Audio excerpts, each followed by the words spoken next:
When I think of burgers, I go back to when I was a kid and think about hopping out of the pool and smelling charcoal hit the air while Bubba Burgers hit the grates. And that brings back a sort of nostalgia for me. And that's fine, and there's nothing wrong with that burger. And it'll always hold a special place in my inner child's heart. But today I'm going to throw away the store-bought patties and get a little more exciting.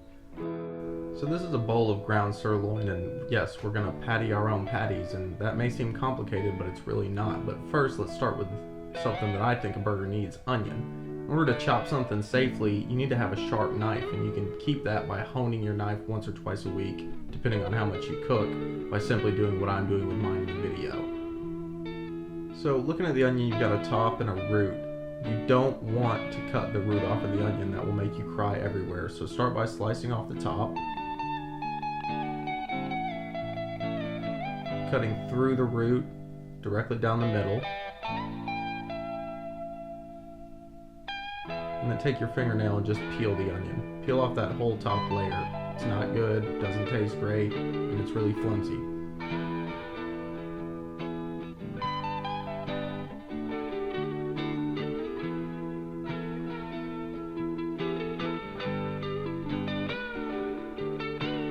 Once you've got both onions peeled, go ahead and put it in your board. Move your onion to you. Don't move your knife to adjust to the onion. Slice down the onion with your knife completely vertical to the root. Then make one thin slice into the middle of the onion. Then dice.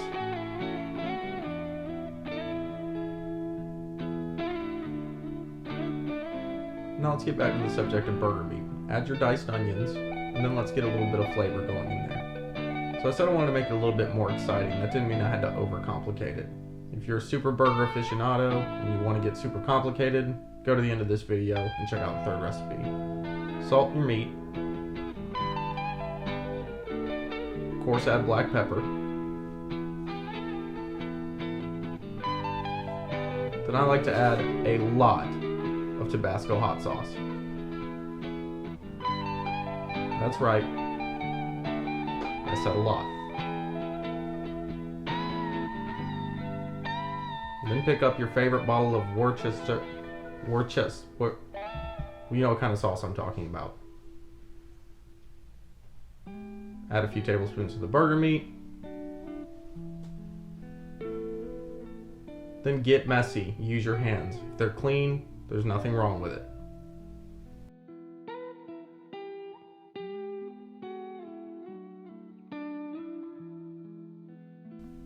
Now, for me, the perfect accoutrement for a regular burger is bib lettuce, tomatoes, mozzarella. Always season mozzarella. Don't just throw a plain slice of white cheese onto your burger.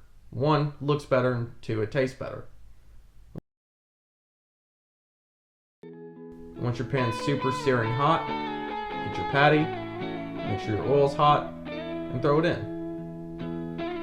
Now, a lot of people want to flip and poke and touch and mess with their burger.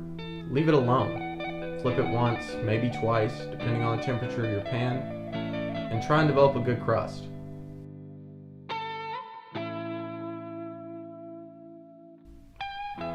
Toast your buns, toast your buns, toast your buns. Nobody wants a soggy piece of bread under a delicious and perfectly cooked burger. Now, I like ketchup personally. A lot of people don't, but for me, ketchup's just a tomato. And when I think of tomatoes and I think of mozzarella, the first thing that comes to my mind is balsamic. So add a little bit of balsamic to your ketchup, make a balsamic ketchup. Hey, it sounds fancy when you have your friends over for dinner. Go back in time, slice your tomato, add your lettuce, balsamic ketchup, and we're done. Quick, simple, and a little better than the store-bought patty.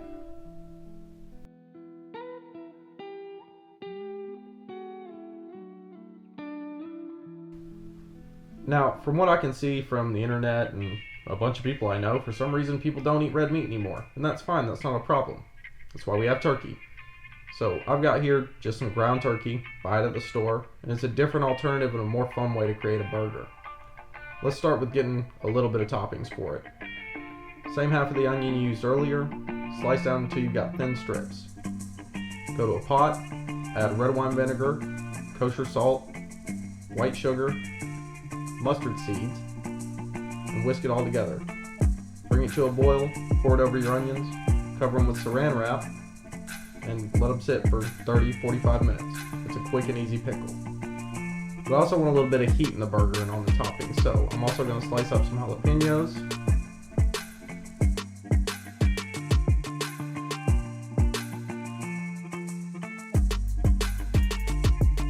Take a pan and add white wine vinegar, kosher salt, a lot more sugar, and a couple cloves of garlic. This is getting a little repetitive, so you know the drill for the rest. Now let's talk about onions for this burger. I like shallots. I think they're sweet, they're delicious. You can buy them at any store, and the cashier will ask you what it is.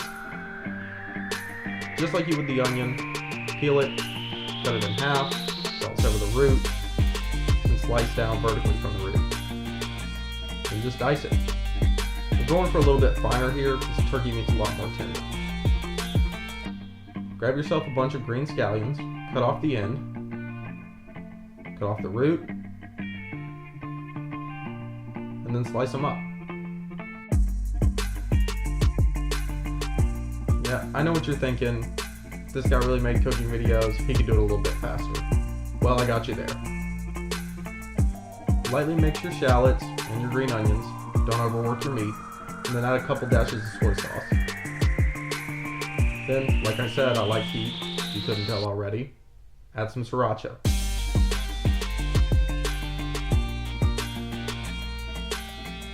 Black pepper. And mix it up. Didn't add salt because obviously the soy sauce did it for me. Now, when you're doing a turkey burger, you've got to be really mindful of temperature. So, not only do you want to sear the temperature on the outside, but you want to make sure it's cooked all the way through. I don't know how many of you know this, but poultry and raw don't go well together. Get some of your oil into your pan, make sure it's ripping hot, add your burger. Let's get a topping together. Take a couple tablespoons of mayonnaise.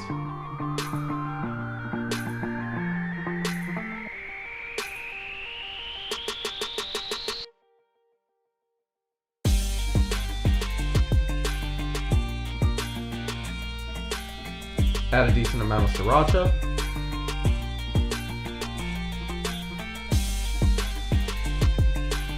And whisk it with a fork to combine.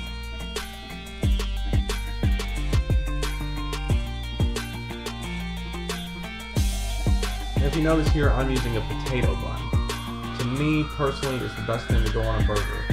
You could go to the deli and buy some giant fancy bread. You could just go buy a pack of Pepperidge Farms.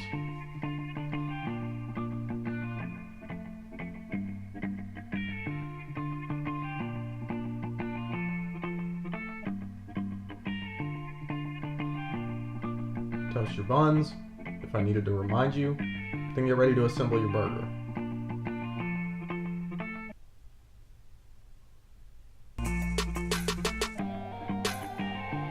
Add a spoonful of your sriracha mayo.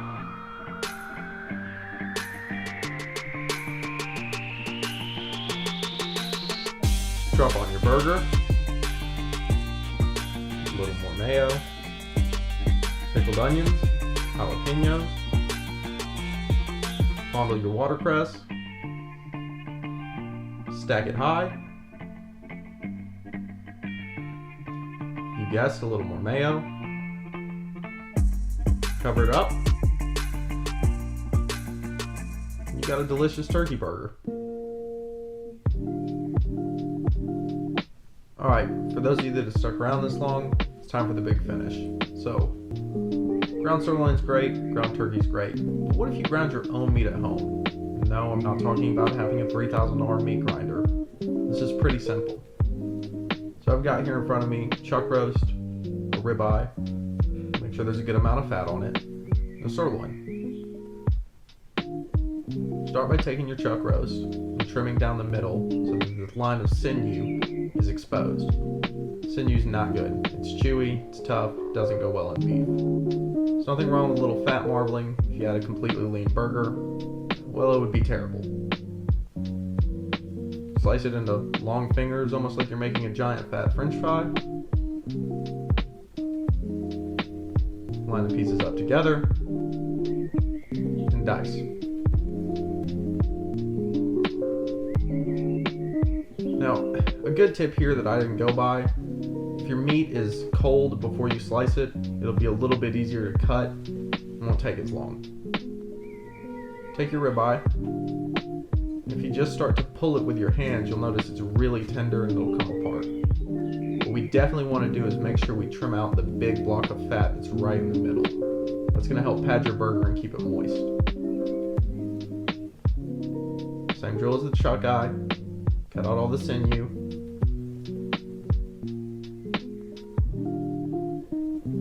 Make giant pieces and slice. Sirloin couldn't make any more simple.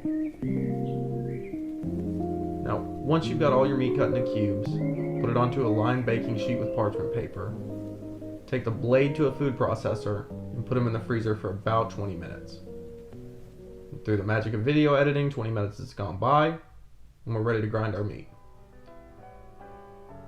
Place all the cubes into the food processor, and then you're going to pulse probably 20 to 50 times depending on the food processor you're using and how much patience you have.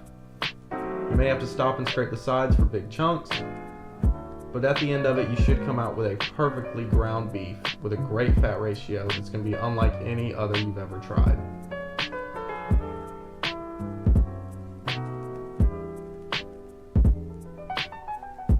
Now, on top of every burger has to go something great, so of course that always starts with bacon. Dice up your bacon, roughly 3 to 6 slices, and put them into a cold pan. I mean cold, not starting to heat, not warm, cold. Once the bacon's in, turn the heat up, let it come up to temperature, and your bacon will render. This is a leek. A lot of that looks crazy to y'all. It's not something that comes in a boat. What you will do is cut off the dark green part until you've got nothing left but roots. And then you're going to slice down the root, turning at a 90-degree angle so that you make 4 pieces, and slice till your leek is finely diced. Add your leeks to your bacon fat.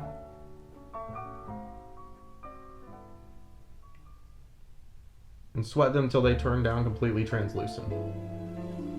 Add black pepper. I'm not adding too much salt because of the bacon. And show the camera the apple cider vinegar that you're never going to show them that you add. Let's suppose that you were able every night to dream any This is a good amount of brown sugar. It's going to help the leeks caramelize and the bacon caramelize to make more of a glaze than a loose, leafy sauce. Add a couple tablespoons of Cholula hot sauce and let it cook out. And then get your ghee butter. We're going to finish the sauce with ghee butter. For those of y'all that don't know, ghee butter is pre-clarified and has no fat content. It's really great for quick cooking, and it can be done at high temperatures so you don't have to worry about the taste of burnt butter. Now let's talk about toppings. We did a little bit of ketchup, we had a little bit of mayonnaise. Now for my personal favorite, mustard. Add a few tablespoons of Dijon mustard, a little glug of olive oil, a few drops of hot sauce, some freshly crushed garlic, 1 egg, and then pulse with this fancy immersion blender that somebody got you for a Christmas present and you're trying to find ways to use.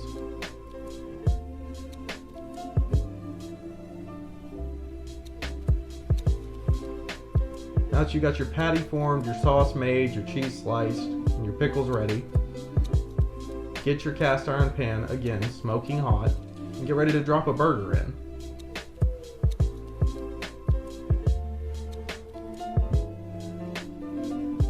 Now, for this one, I kept it pretty simple. It's just beef. So you want to make sure that you salt it really well. Always salt from a height. Never go down close to the burger. It won't distribute evenly. Do the same thing with your pepper. Then grab oil. This is coconut and canola oil. It's neutral, it's high smoke point, it's what I use this entire video. Throw in your patty after you struggle with how heavy your cast iron is.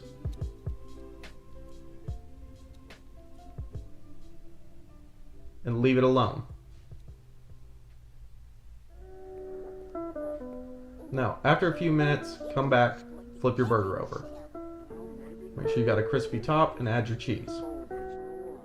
The cheese is always better steamed, so all I like to do with my pan is add a little piece of aluminum foil and let the evaporation come off of it to steam the cheese. It's important that you let your burger rest for at least 5 minutes. Don't go slicing into it or putting it straight on a bun. All the juice will leak out and it'll be terrible. Take a tablespoon of your ghee butter, add it to your pan, stir it around so it mixes, and then throw in your best looking potato bun. Once your bun's toasted, pull it out, add a little bit of your mustard,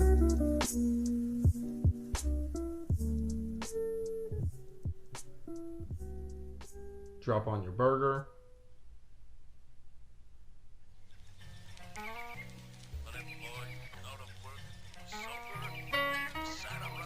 a little bit more mustard,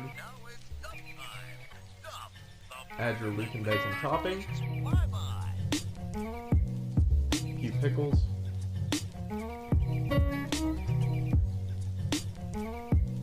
you guessed it, a touch more mustard, put the top on, and there you go. Pretty quick burger, and you made your own ground beef. That's one party trick.